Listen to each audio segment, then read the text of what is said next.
want to welcome students, faculty, family members, friends, or anyone else who just wandered in. My name is Chai Leffler, and it is my honor to thank you. It is my honor to welcome you to New Commencement 2024. I know y'all might have some questions about my outfit, and I just want to say that yes, this is real corduroy, definitely from Goodwill, and not appropriate for this weather. But that's what it takes to look good, am I right? Thank you. So, now some of you may be wondering why we are here today. To start, I got a socially distanced drive-through graduation the first time around, and that was not good enough for me. But second, we deserve it. Yes. We deserve to graduate on our own terms. And I don't want to really preach to the choir here, but I'm sure everyone who walks across this stage tonight has had to say goodbye to friends, faculty, and staff because of this takeover we've had to go through. Tonight, we celebrate in spite of this. While we aren't handing out degrees in true New College fashion, we are handing out a null set, which is just a fancy way of saying nothing. But where others see nothing, New College students see infinite possibilities, limitless opportunities to learn, grow, build a community, and be who we want to be, even if that means wearing paws and a tail. So, without further ado, it is my honor to introduce our first speaker. This person is someone I admire more than I can put into words. They fought tirelessly to make sure students' voices on campus were heard in an unfair playing field. Whether that be through organizing rallies and protests, garage sales, New College Pride, leading panels, or even writing news articles. Yes. Nothing could keep them from leaving their mark on this school. And they do it all while being fashionable, funny, and listening to K-pop. Exactly. It is my pleasure to bring to the stage Catalyst Editor-in-Chief and my good friend, Gabby Batista.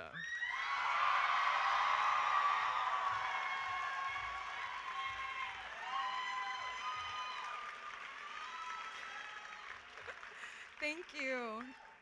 Is this good? Okay. Thank you, everyone, for being here. I guess I'll start then. It's a little bittersweet standing in front of you all today, knowing that many of us will be separated by miles, borders, and oceans. But it's the moments that we shared that forever tie us together to one another. This past weekend, myself, Rosa, and McKenna executed what I'm totally not biased in saying was the best graduation coup. For family and loved ones, coup is a campus-wide party that happens 3 times in an academic year. It requires the community to get together to have a good time, but also allows us to express ourselves however we see fit, true to the nature of the new college we first were acquainted with in our early years on campus. My co-host and I couldn't help but relish in our accomplishments that night. We shouted, "I'm so proud of us! We did it!" throughout the night, attempting to hold back tears, knowing that this moment wouldn't last forever. We spent the following days cleaning up the party's aftermath, trying to take in every last detail as I climbed the banyan and walked across Palm Court. This not only brought back memories of the past few years, and I'm about to get really sappy, but it stood as a reminder that there will always be a piece of New College with us. Whether it be coup or wall merch, photos developed in the dark room, the wise and comforting words of our professors, or simply just the memories we have. Moments like these, where joy finds us in the most unpredictable of times, are to be cherished. Especially knowing that the institution we, as of today, will call our alma mater, will no longer be another home to us. In the fall, the stickers on our mailboxes will welcome a new cohort, but your tie to New College exceeds the distance between you and this corner of Sarasota. To bring us back to joy, though, I'd like to focus on our journey as a cohort, spending some time recognizing the resilience as we complete what I'd like to call a full circle. Our trek began at orientation, or Zoom University, frankly speaking. The class of 2024 not only worked together as senators in votes of no confidence, but survived hurricanes, stole a Birkenstock, and witnessed a Rocky Horror Picture Show revival on campus. The culmination of what some may describe as life-changing, eye-opening, or transformative moments have brought us together at the Sarasota Municipal Auditorium. A group of pierced, tatted, and mostly queer liberal arts students graduating on our own terms, with a keynote speaker who reflects our identity as a cohort. We made this incredible trek, and not even the fascists can take away the immense pride we deserve to have in ourselves in this moment.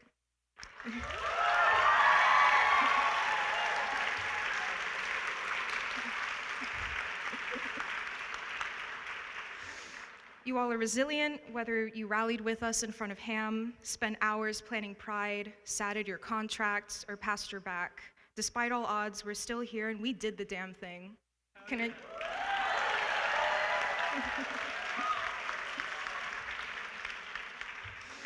For us to deal with so much and yet we're still around, that's textbook resilience.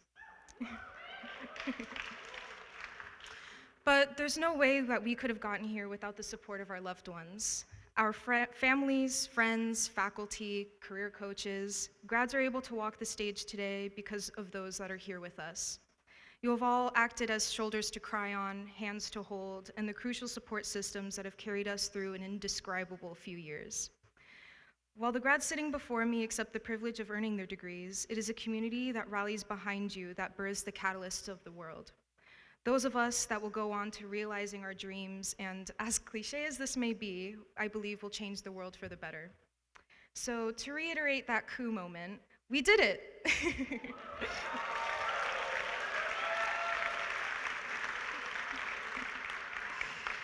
And I'm so proud of every one of you.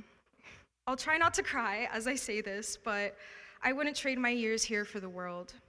With its academic rigor and radical acceptance, New College proved itself to be the right institution to learn and grow as an academic and as a human being. The slippery ham tiles and the lack of seasoning in our dining hall's food became child's play compared to the new mountains we would have to climb after January 2023. After clearing a peak, another would appear, almost feeling like this journey would never end. Well, I hate to spoil it for you all, but it's over.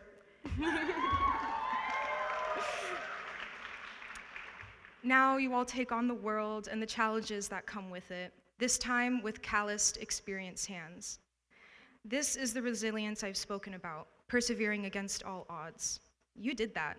Your friends, your faculty, your favorite staff members, you all did that.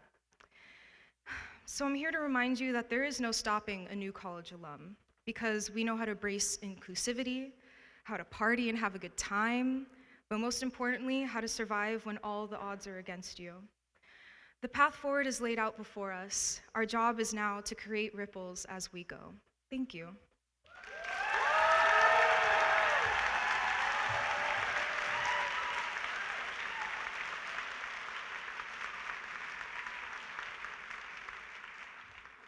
One more time for Gabby Batista, please.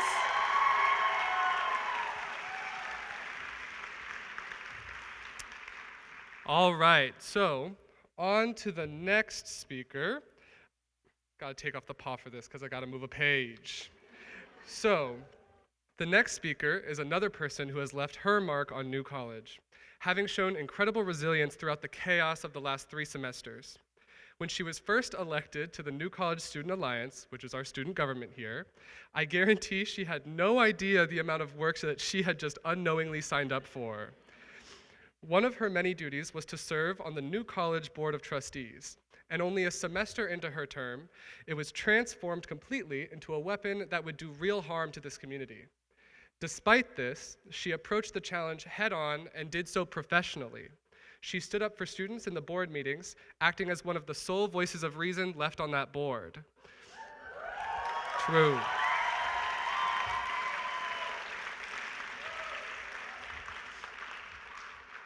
You could say she handled her job with a lot of style and grace. Thank you. I'm so sorry for that. It is my pleasure to welcome to the podium two-time NCSA President Grace Keenan.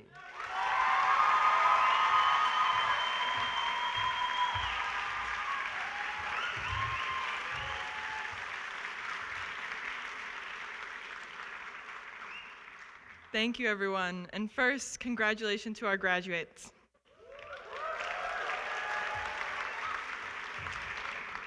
I first wanted to say a huge thank you to Novo Collegian Alliance and to Brian Cody especially for the tremendous work they have done to make all of this happen.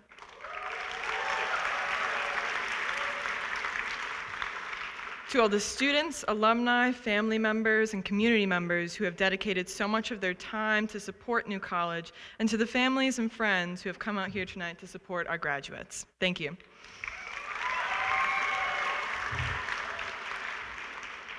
So I went back and forth about what I was going to do tonight, and I decided to do something a little different because I remembered that today is about us. This is supposed to be fun. This is our graduation. It's supposed to be an event to celebrate graduating from New College on our own terms. I love this school so much, and I'm so grateful to have had this experience, and I'm so grateful to you all for allowing me to serve you as president these past 2 years. In the president role, you get to see the behind the scenes. You get to see what happens behind closed doors, and you're privy to information that most people are not. There have been a few unsolved mysteries that have happened in our 4 years here. And in the spirit of moving on to our next steps, I'd like to get a few things off my chest.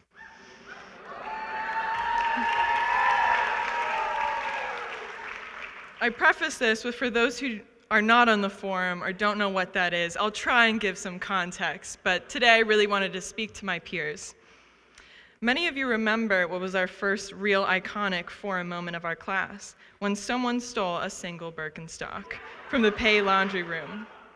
And of course, the conversation devolved into commentary on how materialistic our culture has become, what side of the debate you were on, and conspiracy theories about what happened to the single Birkenstock. And I'm here to tell you, it was Richard Corcoran. But you all know this is not the only mysteriously stolen item. Many of you will remember the soft brown towel, particularly the one that is heavy when wet. Once we heard about this, student government immediately jumped into action to resolve this issue, and we scoured the campus to find it and return it to its owner. When we stumbled across the entrance to the pay tunnels, and to our surprise, poking out of it, the corner of it, was a very soft-looking brown towel. When we opened the entrance to the tunnel, we found Chris Rufo's podcast studio. Just kidding, don't sue me, please. Now, many of you remember the untimely death of the campus stray cat, Bobby. Aww. But not many of you know that the mystery was solved. Soon after his death, I was brought into the campus police station to review the footage. It was Rancourt on his electric scooter. That's why he became provost. He couldn't face the students after that. So finally, one of my last tasks as president was to take a look at the new mission statement they have chosen for us. And I'm not supposed to tell you any of this, but they've decided to switch up some of the language. We were finally able to convince them that techne and logo sound a little ridiculous, but I'm not 100% sure about their new idea. Maybe Professor Warbacher in the audience can help us with the etymology of bunga bunga? Okay, I'm done. So, you all know that I could write a book on my thoughts about what has been going on at this school, but tonight I want to talk about something positive, something I have learned from our new administration, and that is to be bold. I've been always very critical of higher education. The whole reason I came to New College is because of the problems I saw at other universities. And part of what has been happening here is a proposed solution to those problems. Now, I agree with many of the questions, but I disagree with many of their proposed answers. But in practice, most of their solutions have been about landscaping, so I don't know if it matters. But what I've taken out of this is that if there is something you care about, something you love, what matters most is if you are going to be bold enough to fight for it. I love New College. The reason I have stayed is because despite the circumstances, despite the cards not being in our favor, I will always fight for the success of the things I love. In whatever area you choose, I encourage you to have a healthy skepticism, to always question, to hold those around you accountable, and let them hold you accountable too. And most importantly, I encourage you to create the solutions, to do the things you want to see in the world. No one is better prepared to do this than a new college graduate. We are so lucky to have gone to New College despite its ups and downs, which there were many, and not just get an education, but transform as a human being, to build a community and keep the New College tradition alive. Thank you for letting me speak today, and long live the Null Set.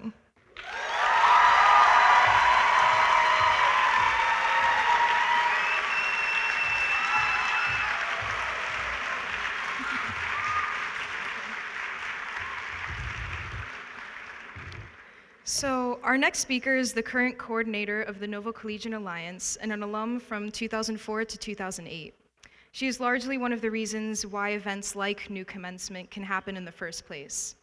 A significant support for students throughout our many rallies, pride events, and more, much of what we do as Students Against Fascism in Education would not have happened without her. A creative at heart, she is a shining example of the amazing things New College graduates go on to do, owning a business in downtown Sarasota dedicated to supporting local art and artists. I am so happy to bring up Amanda Gilliland to the stage.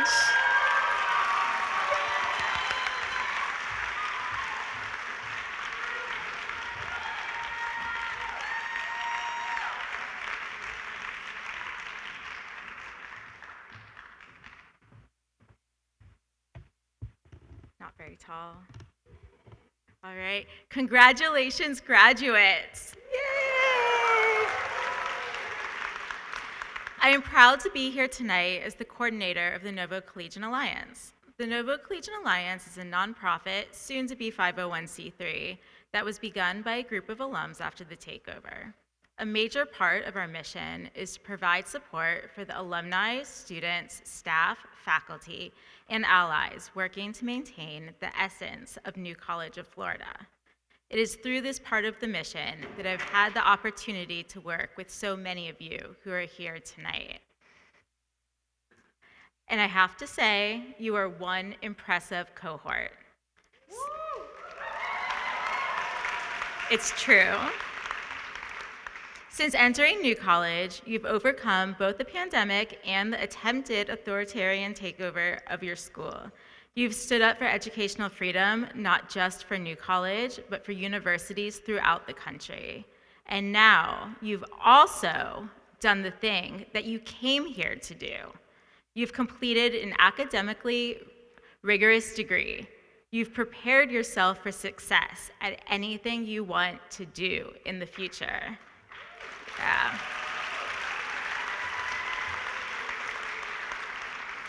It's that last part, the focus on lifelong learning and the ongoing quest for knowledge that bonds you to every New College alum from the charter class who are represented here tonight through the present. Of course, there's also the shared love of walking to the bay for sunset or maybe even for sunrise. There's the bond over enthusiastic dancing. And there's the shared appreciation of the act of friends sharing with each other, whether it's through planning events, passing along a great book, or sharing a new song. Through the Novo Collegian Alliance, there's so much opportunity to continue to engage with parts of New College that we love, and with the alums who make the original mission so powerful. I encourage you, even if it's just the equivalent of internet lurking for now, to join NCA. It's free, and keep yourself in the loop.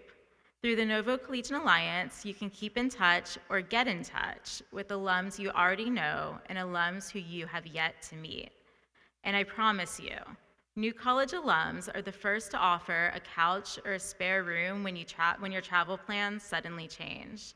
They always know the best hole-in-the-wall restaurant that you really do need to try. And they are always willing to share whatever resources they have. There are so many organizations and individuals who've provided so much support over the past year. So many donors, both large and small, contributed to make tonight a reality. Any unused funds will go to the Novo Collegian Alliance's Critical Needs Fund, which in the past year has supported many activities, including sending students to conferences, which I know is one of our favorites to do. In addition to financial donations, we also appreciate each supporter who has shared a link or a story to educate their community about what is happening at New College and how much is still being done to fight back. The resistance is strong, and that's because of all of you here tonight.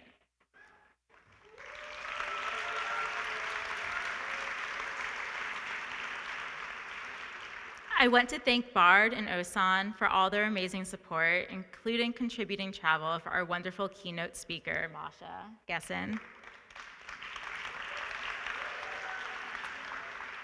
I'd like to shout out McKenna Mooney and Rosa Martinez, who you'll see crossing the stage later tonight, for the fantastic artwork depicting campus symbols that we've used on everything, including the programs and the t-shirts that grads will get before leaving tonight. Don't leave without your t-shirts, grads. Thank you to the NCSA and outgoing president, Grace Keenan, who's been both an inspiration and a great collaborator. We look forward to continuing to work with NCSA and the new student body president, Olivia Mickelson, next year.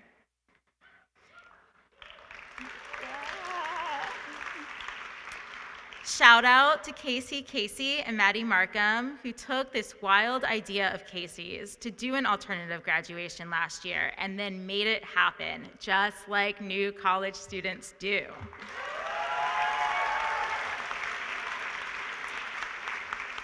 The joyful event they created has continued to provide inspiration throughout the past year.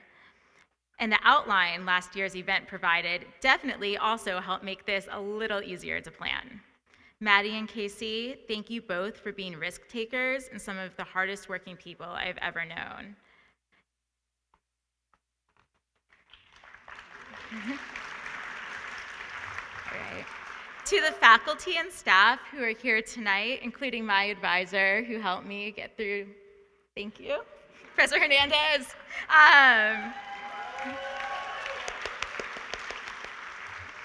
Part of what binds us alums together is the immense respect we have for all of you. Speaking from personal experience, the professors who I've had the opportunity to work with, both as a student and more recently as friends, have changed my life in both big and small ways. Colin Boyle and Brian Cody are both Novo Collegian Alliance board members and an invaluable part of making New Commencement happen. I'm so proud. Yeah, woo! I am so proud that we've been able to put together a commencement that truly celebrates the graduates as they deserve to be celebrated.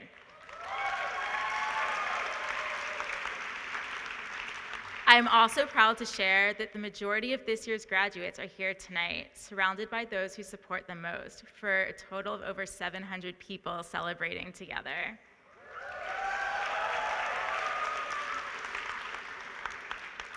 And last, but definitely not least, Gabby and Chai.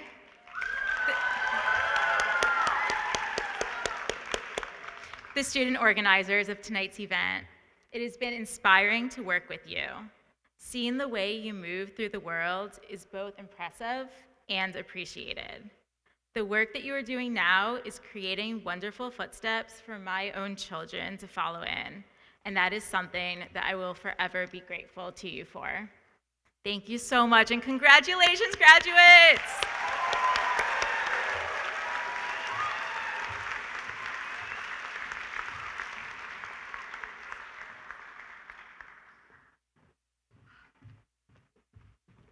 I'm gonna try not to cry after that. Okay. Cool. Things are mixed up now. I'm confused. Oh no. There's a page missing. Uh-oh. One moment. Oh, yeah. Oh, there's, okay. We're good. We're back. Okay, so for the next speaker, during her tenure, Dr. Wallstrom has embodied the spirit of academia. She has demonstrated a total commitment to academic excellence and the the success of her students. Dr. Wallstrom's passion for biochemistry and science as a whole has inspired students to look deeper, question more, and to reach beyond boundaries. Her support and guidance played a role in the academic and personal growth of each student she had sponsored and advised. It is with great admiration and appreciation that we honor Dr. Wallstrom in her retirement after an impressive 26 years of dedicated service to our beloved New College.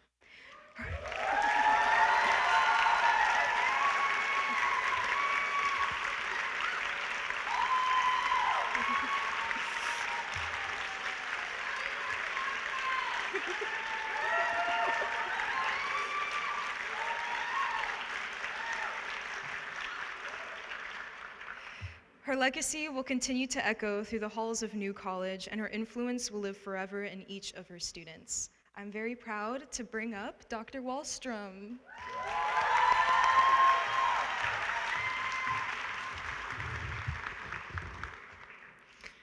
Thank you for giving me the opportunity to address you briefly today. I have really enjoyed working with you and with the students before you. Your curiosity and discernment have always impressed me.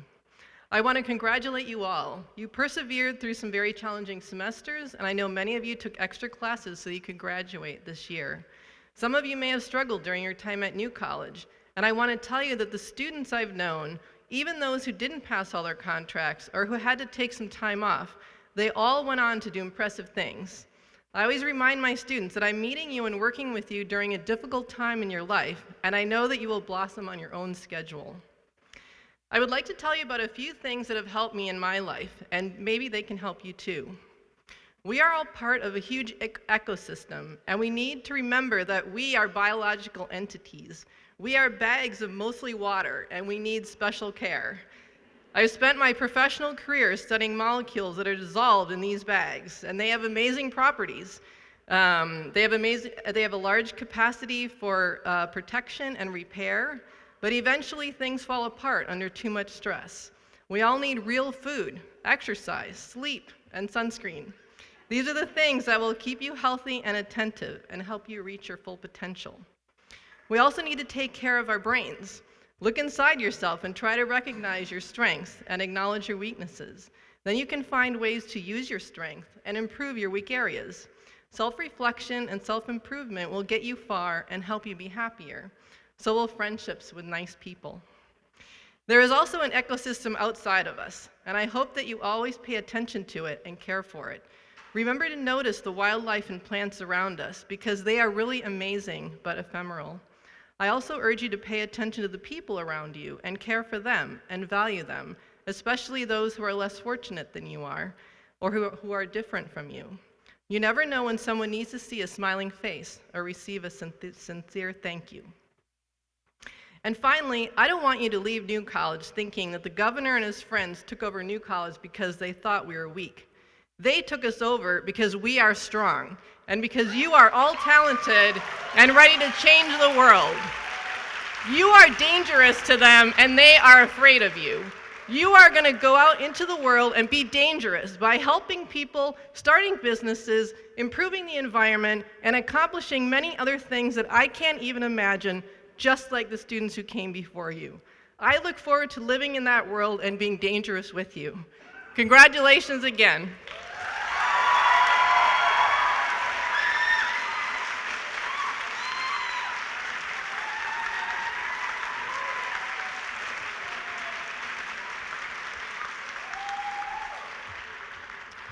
All right, so now time to welcome our next speaker, Dr. Brain.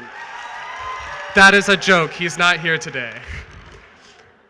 So Dr. Brain is currently building some kind of urbanist commune in the woods of North Carolina.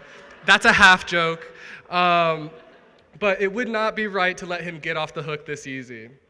In a school characterized by nonstop change, David Brain feels like a constant.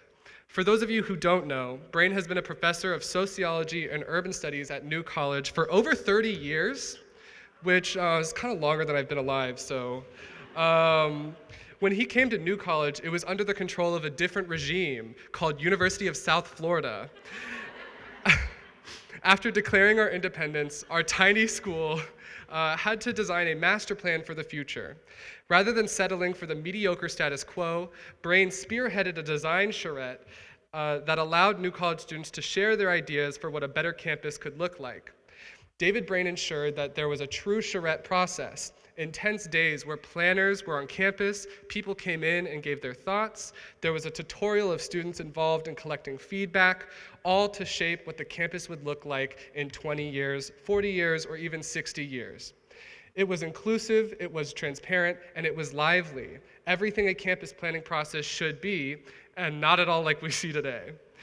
He even got a world-renowned architecture firm to incorporate these ideas into the plan, which for a school of 700 students is kind of insane. So decades later, he cared for the school enough to fight for it and made it better, something I think many of us aspire to do. Decades later, and now the new college I got to experience was built around this very master plan. So thanks, Dr. Brain.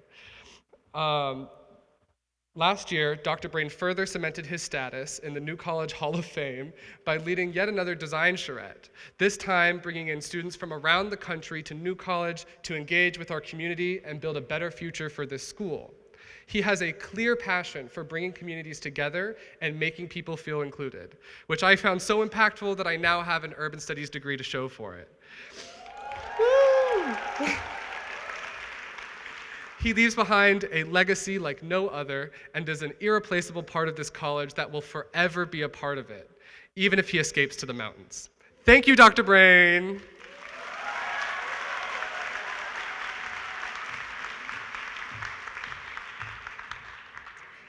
So, this time our next speaker is here. I found it difficult trying to piece together an introduction for someone so important to me and to New College.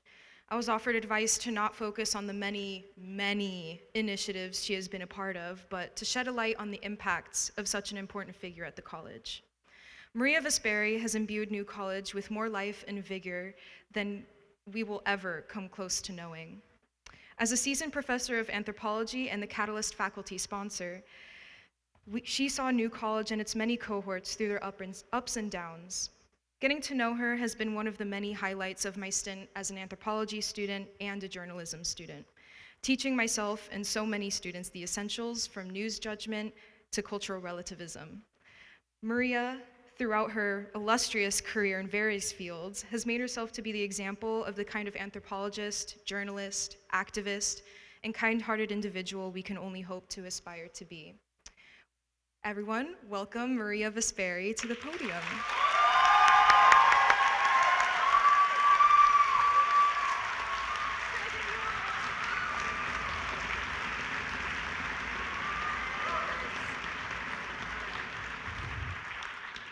Shorty over here. Okay, I'm probably gonna cry, but I'll do my best. Thank you, everybody.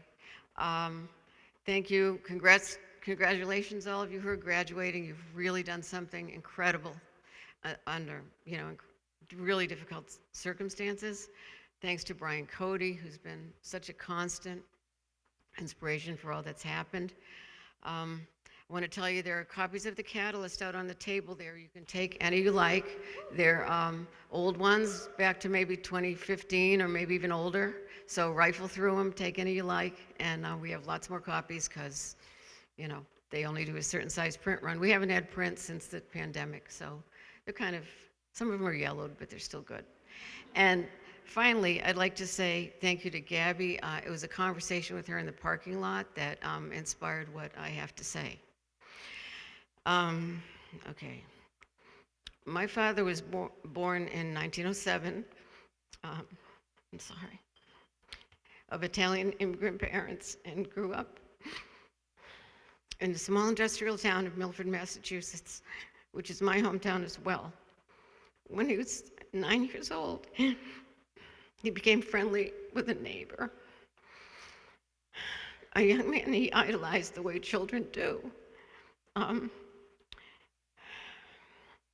And who took a friendly interest in him.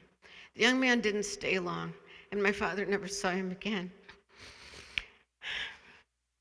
but he left a lasting impression, an impression marked by kindness, intellectual curiosity, and concern for the hardworking, hopeful immigrant class community around him.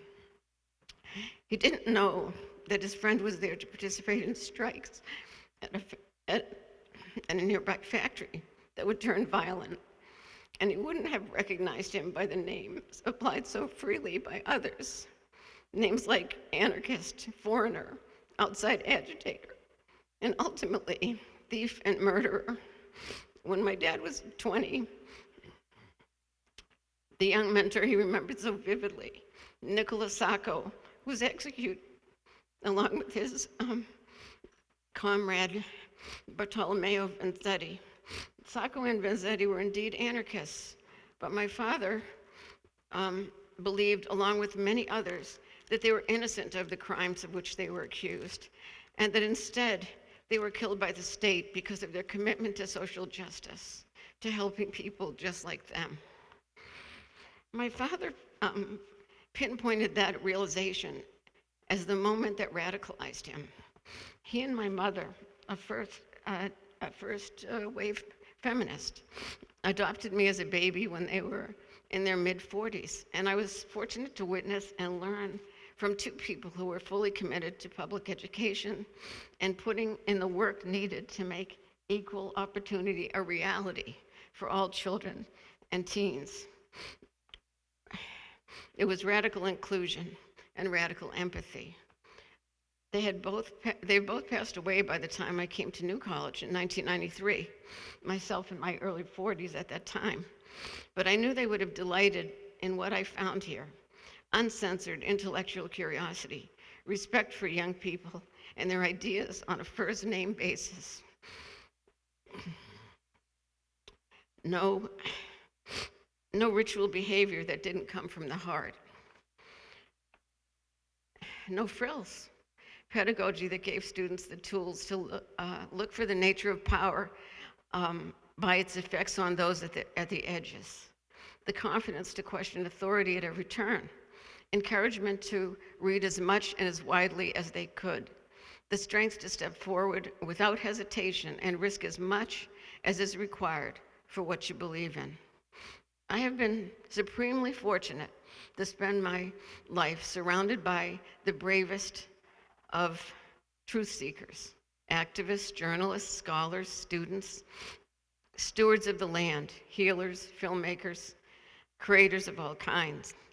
I have seen that actions and ideas can and do endure, passed from one generation to the next in a never-ending and unbreakable community. This is what we have, and we will continue to nurture it with radical empathy and radical inclusion. This is New College. So many people I would like to thank, but I can't possibly mention them all. So I've decided to act upon a venerable African American tradition of calling their names. I will begin by naming a deeply influential and beloved colleague, sociologist Penny Rosal, who is now deceased, and then invite you to join me by calling out the name of someone, living or otherwise, who has accompanied your journey at New College. So, Penny Rosal.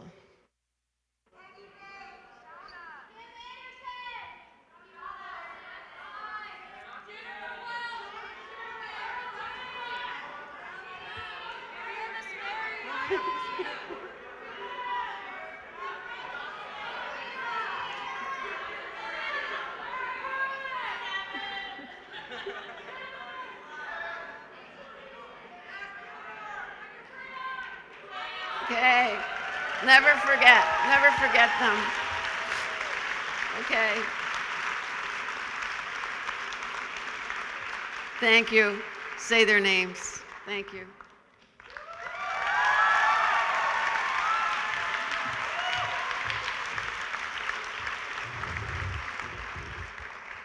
Y'all, I almost cried. Whew. So, to introduce our keynote speaker of the night, Masha Gessen is a journalist and author. They are a distinguished professor at the Carrig Newmark Graduate School of Journalism at the City University of New York. a distinguished visiting writer at Bard College, and a staff writer at The New Yorker. They have won the George Polk Award, the National Book Award, the Hannah Arendt Award for political thinking, and many other honors. It's an honor as an aspiring journalist myself to welcome such an influential figure to our small, quirky, liberal arts college. Everyone, please give a huge round of applause for Masha Gessen.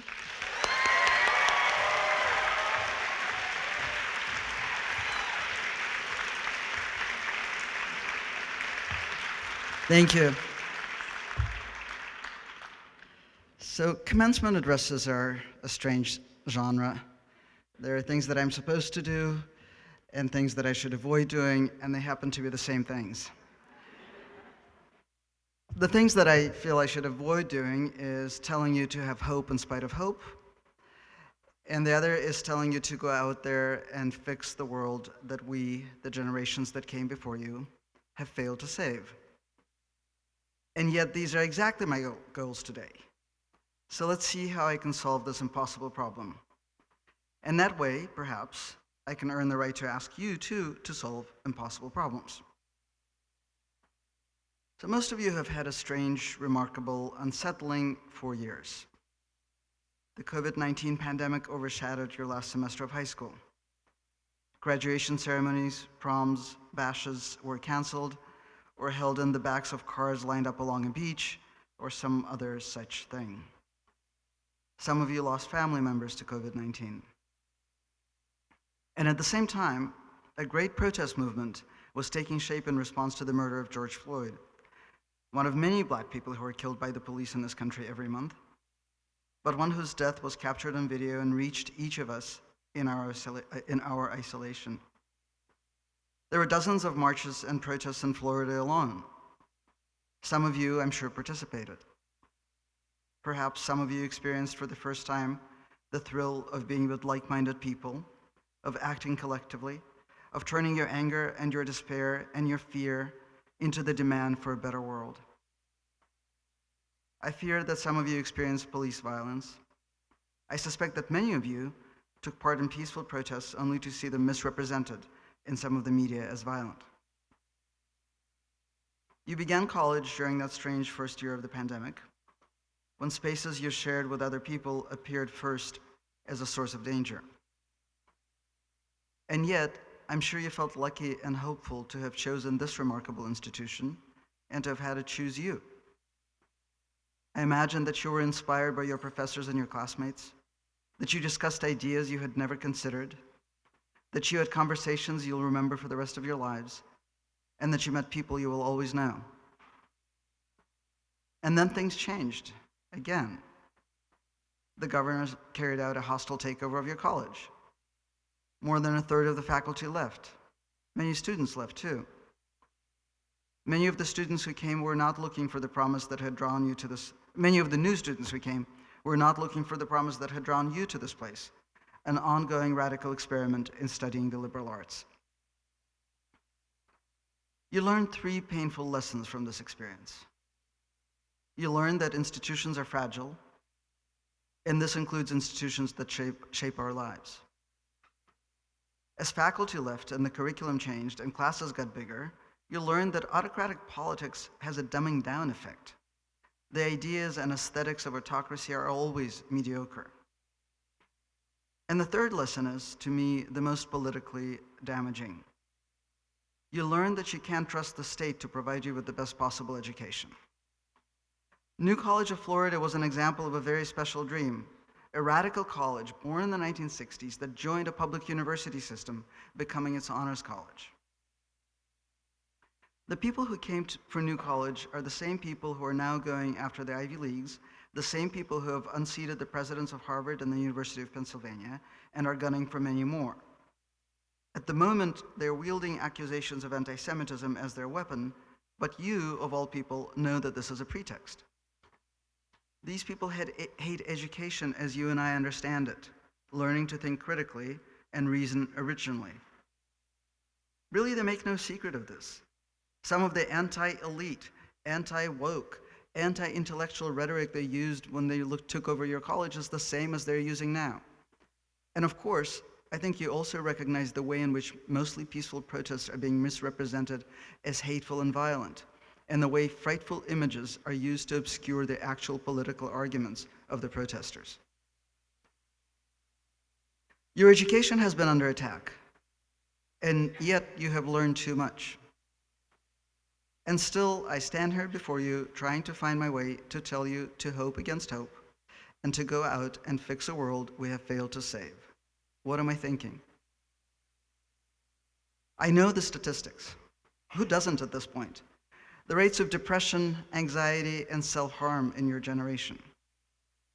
I have 3 kids, so I don't know just the statistics. I know what depression and anxiety and self-harm look like. I know what an opiate overdose looks like. I like to think that I have learned a little bit of what life looks like from the vantage point of someone who is 22 in America today. The most popular explanation for the youth mental health crisis is cell phones and social media. Yeah, maybe. But also, have you looked at the world lately? Have you looked at the gerontocracy that runs this country? Have you felt what it's like to come of age with no sense of the future? I'm sorry, I know you have looked at it. My youngest kid finished elementary school last year. A city councilor spoke at his 5th grade graduation in New York City. She said, "We're dependent on you to fix the climate crisis." She didn't speak for long or stay after her speech. She probably had a lot of 5th grade graduations to go to. Hundreds and hundreds of kids to tell to fix the climate crisis. I understand from my own students that this is standard fare. At 5th, 8th, and high school graduation, you have all been told that we, the people who have known about the climate crisis since we ourselves were children, and yet failed to do anything of substance about it, are depending on you to fix it. A few months later, my son, who was still 11 at the time, asked me, "Am I going to die from climate change by the time I'm 18? I said, "No, you won't." I explained that he is a kid growing up in a relatively wealthy family in a wealthy city in a wealthy country. He has the luxury of staying inside with the air conditioning on when it gets dangerously hot outside. He has access to a reliable supply of clean drinking water. He gets vaccines. In fact, he's required to be vaccinated in order to attend school or camp. But other people will die and are dying now from extreme heat, from lack of access to clean water, from lack of access to vaccines, and from being displaced by the changes in climate. And this wealthy country, where my son, because of a series of accidents of fate, is lucky enough to be growing up, is denying these displaced people access to asylum and is siding with Big Pharma when it denies these people access to vaccines whose development was funded by taxpayer money. So like everyone else in my generation, I too have a hypothesis about the youth mental health crisis. My hypothesis is this: humanity can't live without a future. To put one foot in front of the other, as individuals and as societies, we need to imagine the things to come. In a daily sense, a day when everything goes just right, a partner we haven't met yet, a summer vacation. In a philosophical sense, we need to know that something else is always possible. Hannah Arendt had this concept of natality. Every birth to her was a new beginning, a new political possibility. What stood between us and darkness, she argued, was the ability of man to invent something new.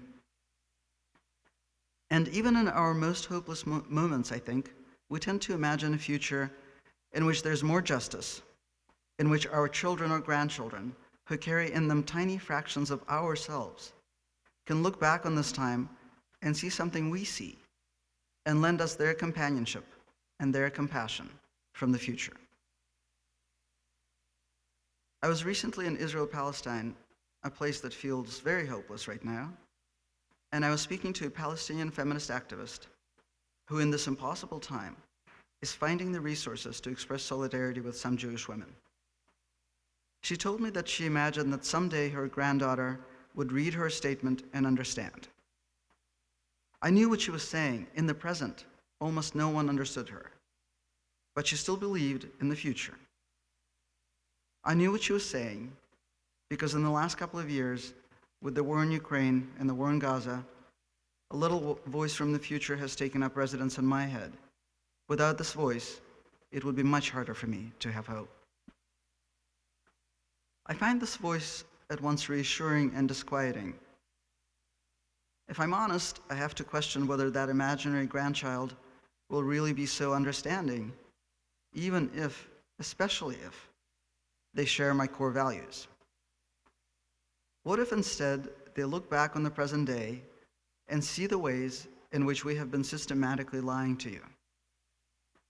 We, your parents and professors, have given you the analytical tools to understand structures of oppression, and yet within our institutions we have done next to nothing, and in some cases worse than nothing, to alter those structures.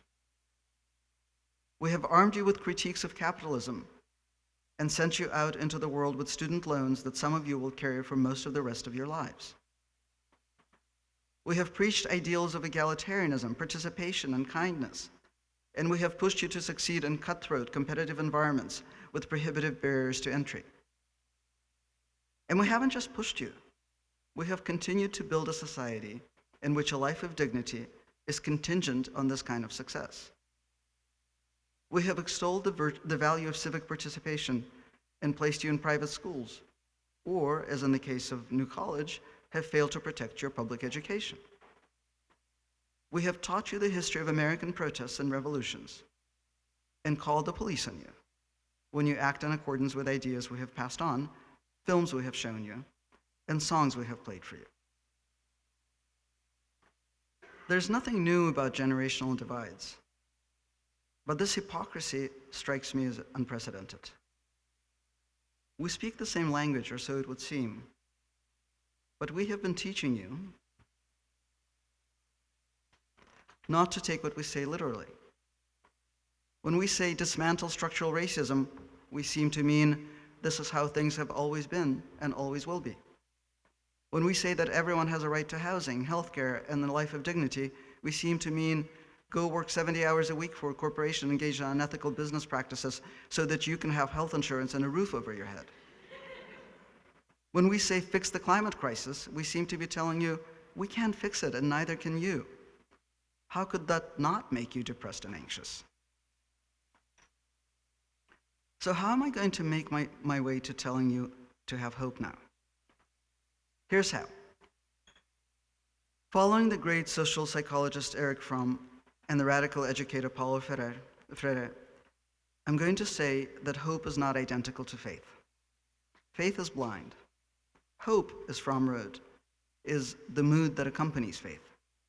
Hope, Freire argued, cannot be held passively. It is not the belief that a better world is possible. It is the feeling that comes from making a better world possible. Fromm called this feeling the certainty of the reality of the possibility. The people who are now in charge of your college do not want you to be having this celebration. And yet you're having it. And not just the celebration. For a year and a half, you have resisted and actively created an alternative to the dumbed-down, mediocre, unimaginative world that they have tried to impose on you. You have created the certainty of the reality of the possibility. So I'm going to posit that the first part of my impossible problem, telling you to have hope, is solved. It is solved because you're here. This is what hope looks like to me today. And the second part of my impossible task is asking you to go out and fix the world that we have failed to fix. I want to talk about something that has worried me and made me sad over the last several weeks, as I have watched the protests on campuses around the country, even before the police were called in, even before right-wing protesters attacked the encampment at UCLA, where the police stood by and watched. Even aside from so much lopsided and unfair coverage, the aspersions of anti-Semitism, and the hatred inherent in framing symbols of Palestinian peoplehood as hate speech. The protests themselves actually made me sad. As I understand, there's been very little Israel-Palestine related activism here at New College, but I think this makes you even better equipped to understand what I'm trying to talk about. I'm trying to talk about a sense of powerlessness.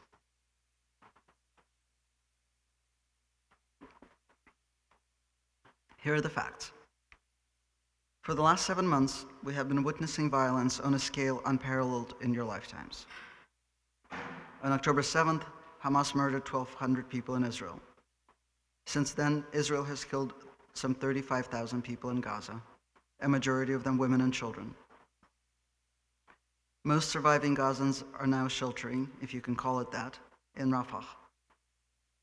Most of them are barely surviving. They're starving. They're suffering from disease. And Israel is apparently beginning an offensive in Rafah that is likely to cause casualties on an even more massive scale. And I would like for a moment to address the Jewish students in this audience. I know there are many of you here. I am, in case you don't know, also Jewish. I've had to reassert this many times in the last few months as I've been accused of anti-Semitism in various places. But I grew up dreaming of Israel, of living in Israel. And for many of us, those facts that I have just recited are unbearable, not just because we're human. For many young Jewish people, taking in this information also means reevaluating everything that you grew up with. It means arguing, possibly even turning your back on, at least temporarily, your family, your community, your congregation. This is very, very difficult. And people defend themselves against this difficulty in one of two ways, or a combination of the two. They accuse those who wield the facts of lying and call them anti-Semitic, or they argue that these deaths, this destruction, are inevitable. This is yet another version of that lesson our generation has been teaching your generation. The lesson of fake inevitability, the lesson of fixedness, the lesson of hopelessness. So what's made me sad about the campus protests is that they're just that, campus protests. Don't get me wrong, I think universities should divest, and I think the 38 states and the federal government, which have laws on the books effectively banning this kind of divestment as anti-Semitic, should get rid of those laws. But that's not going to stop the offensive in Rafah. It's not going to stop US military aid to Israel, and it's not going to save people in Gaza. 1 million Gazans are alive and at risk of dying preventable deaths. They can still be saved. What is this if not hope in its most immediate sense? Dear class of 2024, please take your tents, your voices, your resilience, your sense of justice, and take them to the places where they cannot be ignored. Please go to Washington. Please go to the Democratic Convention in Chicago. You have to get off campus anyway.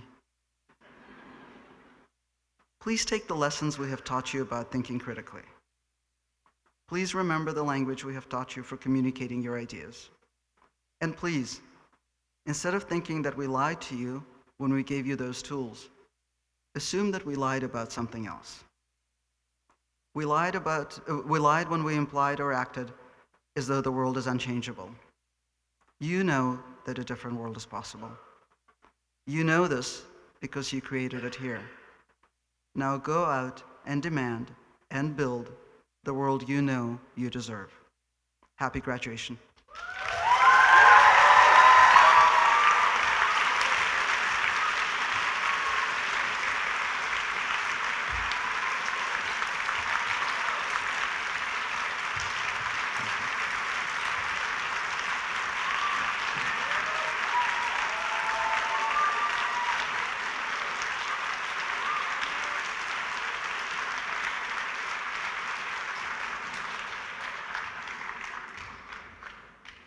That is a very tough act to follow. So actually, I just want to speak to this part of the room right in front, you new college students. Hi, hey. So last graduation, last new commencement, Maddie read a statement from the 1988 Alumni Association. And I just want to read it to you as we are about to actually walk. And I want you to notice if there are any things that seem a little too familiar, but without that further ado. Once admitted, a new college student is always a new college student. No person or group has the right to abridge, confiscate, or deny any new college student the responsibility for their own education. Responsibility in this context is a personal accountability, an ability to act without reference to a superior authority, a responsibility which can only be fulfilled in an environment of full academic freedom.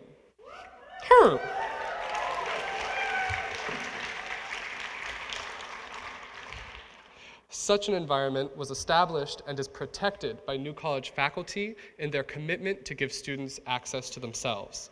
Full support and encouragement no matter the degree of change or confrontation with the unknown which the student faces.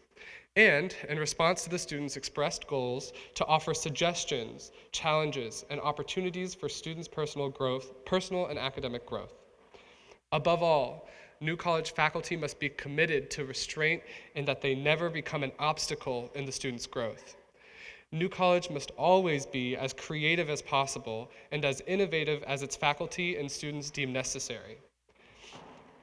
The New College administration must accept the challenge of creativity in maintaining an efficient, effective, and truly helpful academic infrastructure, and in removing confining administrative conventions. New College's unique environment of intellectual and social self-determination must be defended from constraints imposed by the external environment and promoted internally as well as externally by the New College alumni. You guys. In addition to being resources of ideals, information, wisdom, vigilance, and funding, New College alumni must ensure that the New College Foundation, or the Novo Collegian Alliance, contributes the kind of support needed for an environment of full academic freedom. Although one byproduct of such environment is that New College's academic freedom, that New College's success as a national institution can easily be measured in traditional statistics of intellectual achievement. These statistics should never become goals in themselves. By definition of admittance, all New College students want to learn. Therefore, all New College students must be helped, never hindered. The mission of the New College Alumni Association is basically the same as that of all constituencies of New College, to provide such help to students in ways appropriate to the nature of that particular constituency.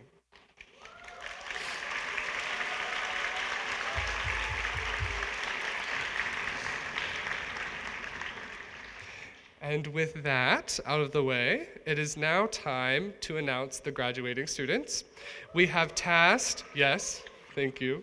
We have tasked two absolutely wonderful human beings, Professors Nova Myhill and Sarah Hernandez.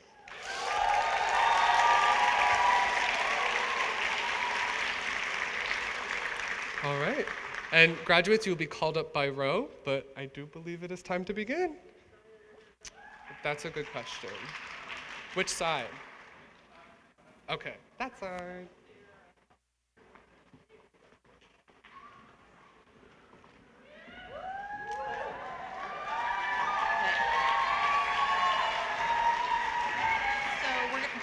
So we're gonna do batches.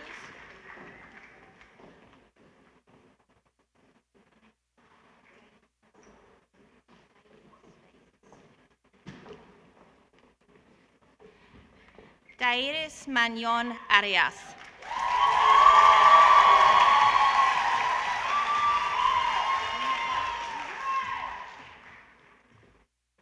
Ann McAllister.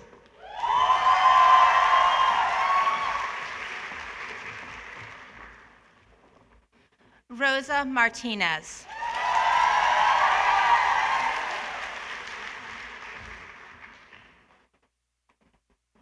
Makana Mooney.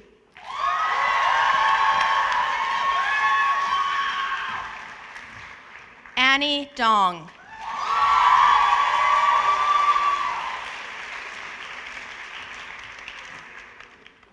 Gabby Batista Quintana.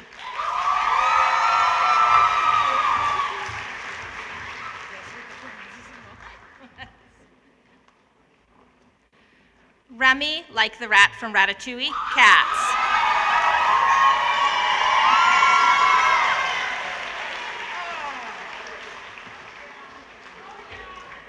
Dylan Hogan.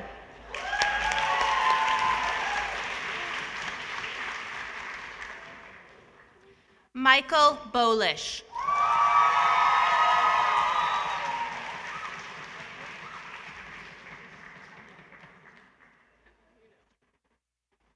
Aurelie Campbell.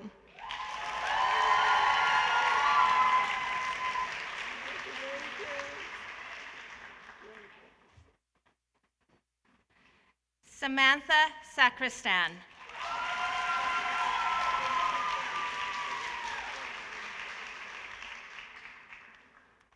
Femi Nefetti.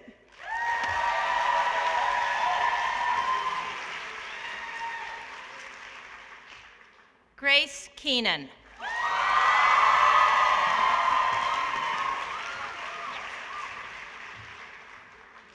Vivian Cargill.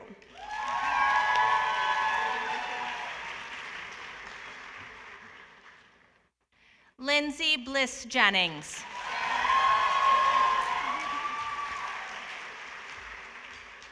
Sabina Whitman.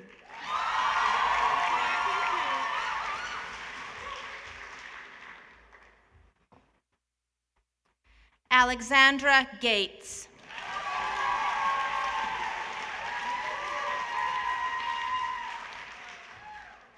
Mila Wimbush.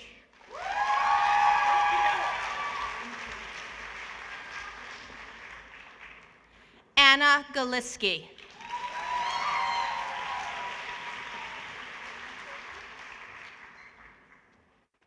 Tomas Porter.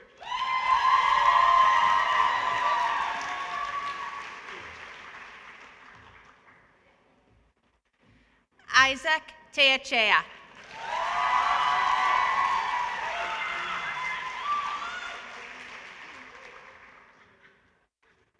Janie Day.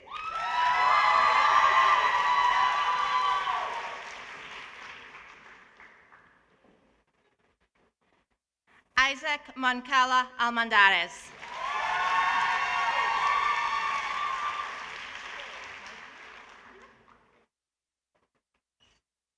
Cass Reardon.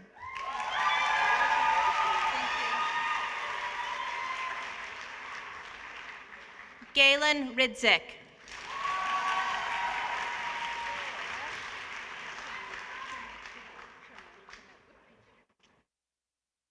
Ash Shemay.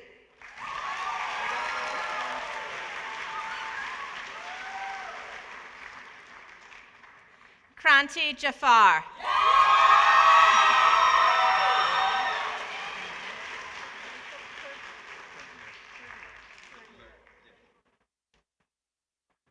Michael Pertler.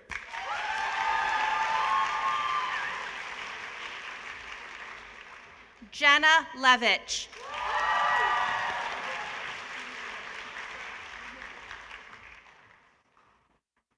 Sydney Hope.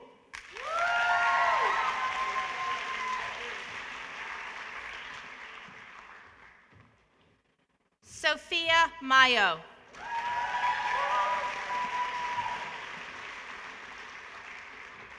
Chai Leffler.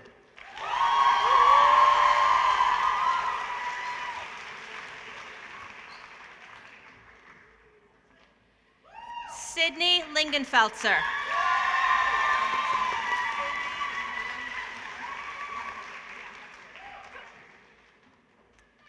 Sadie Lunderville.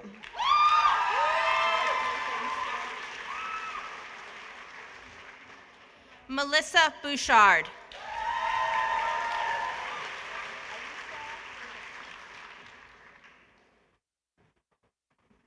Aisa Semek.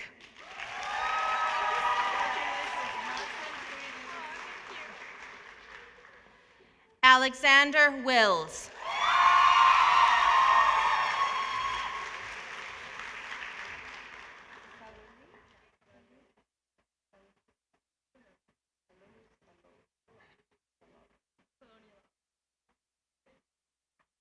Saloni Lob.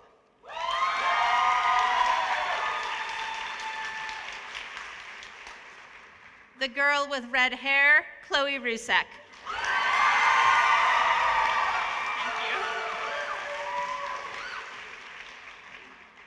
Sam Worthington.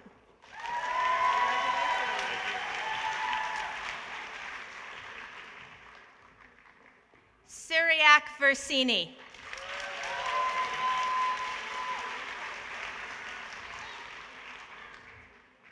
Joshua Epstein.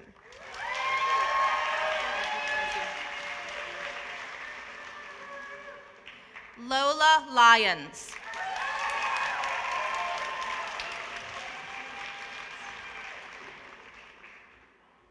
Alphonse Ingalls.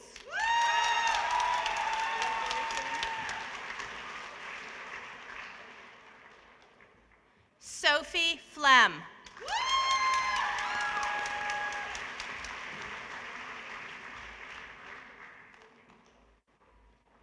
Lila Marlowe.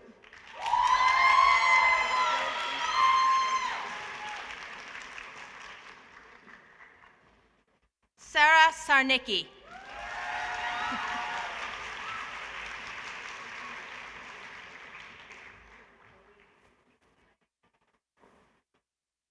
Belle Origlio.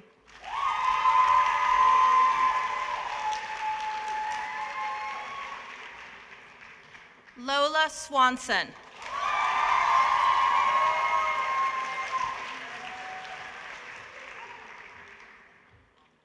Gleimi de Jesus.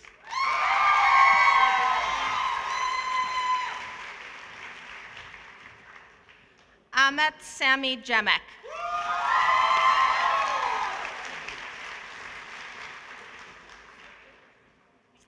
Drake Elting.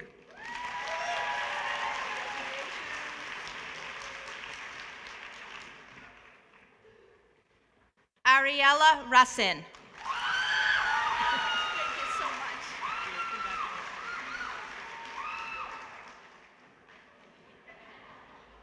Damien Resdan.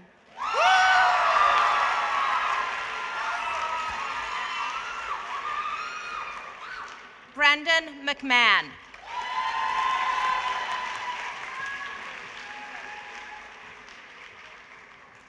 Alicia Luguri.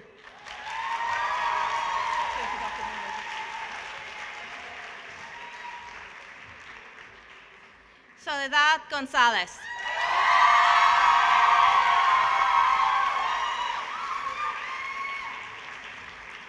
Lexi Craig.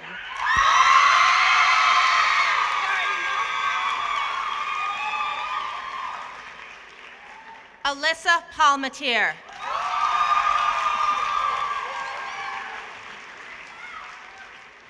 Mia Reina.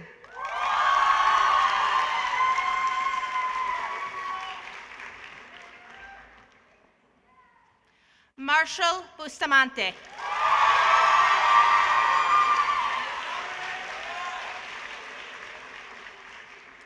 Javier Rezola.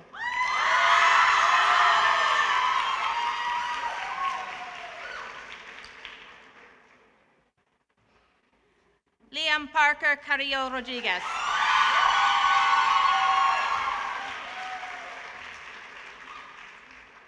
Cynthia Lucas.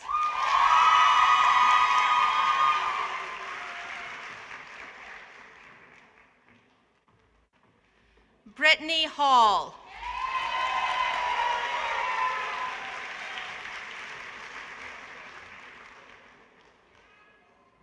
Lex Gorman.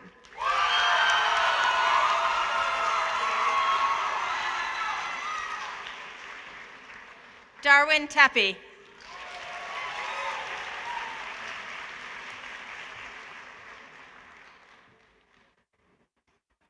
Emily Cornell.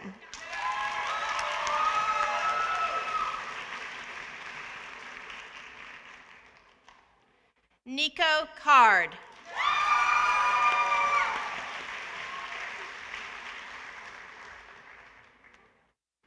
Hallie Belden.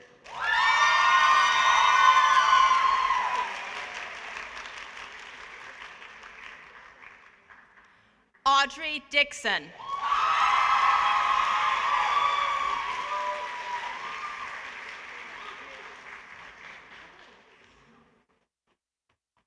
Sadie Vitkus.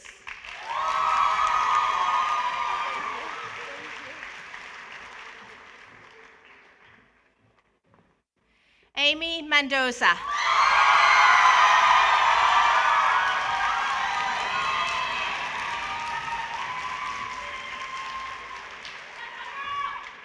Jules Cole.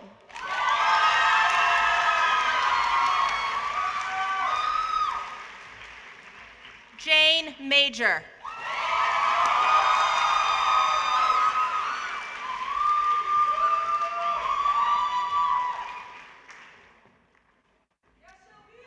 It looks like last but not least, Shelby Nagel.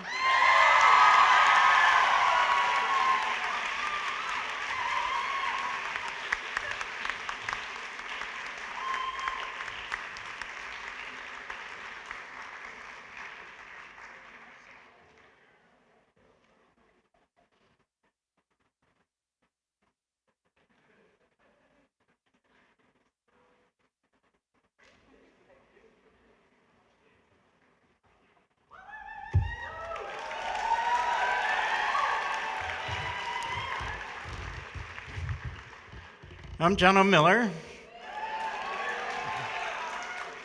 I'm not an emeritus professor, but I am the president of NCF Freedom.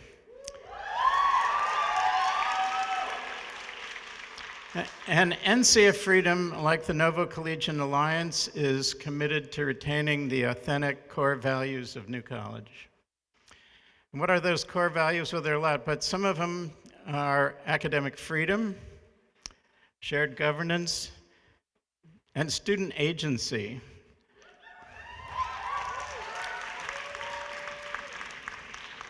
So what is student agency? Well, student agency can be really simple. It could be as simple as a piece of chalk on a sidewalk with little scribbles that offend or aggravate somebody. Student agency can be choosing a restroom that is appropriate for you.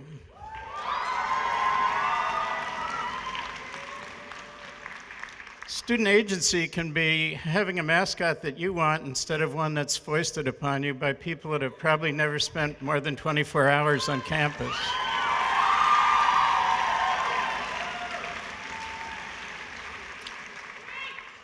And as student agency is reflected in what you wear all year, but also to graduation.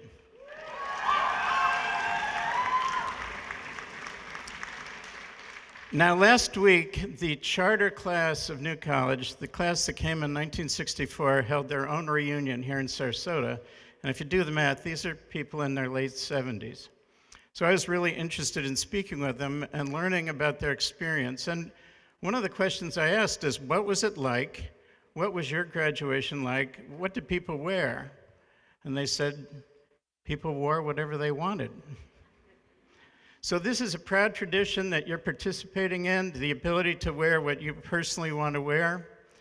I don't know what's going to happen tomorrow with all the tickets and security, but traditionally at graduation, the local press will show up and photographers will take pictures of those students that they think might sell the most newspapers.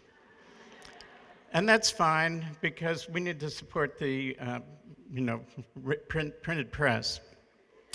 But there's something else that usually happens, and that is they refer to what students are wearing as costumes.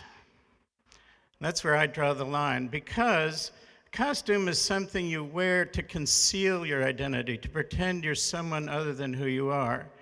And my experience with New College graduates is they're wearing something to reveal something about their identity.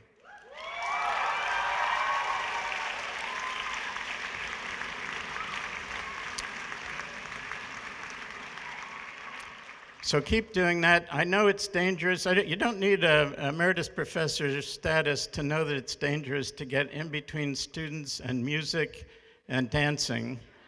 So I'd like to encourage everyone to recognize this unique class, and I think Gabby said it best, the persistence and resilience. This may be the most persisting and resilient class ever here at New College. So give them a big hand.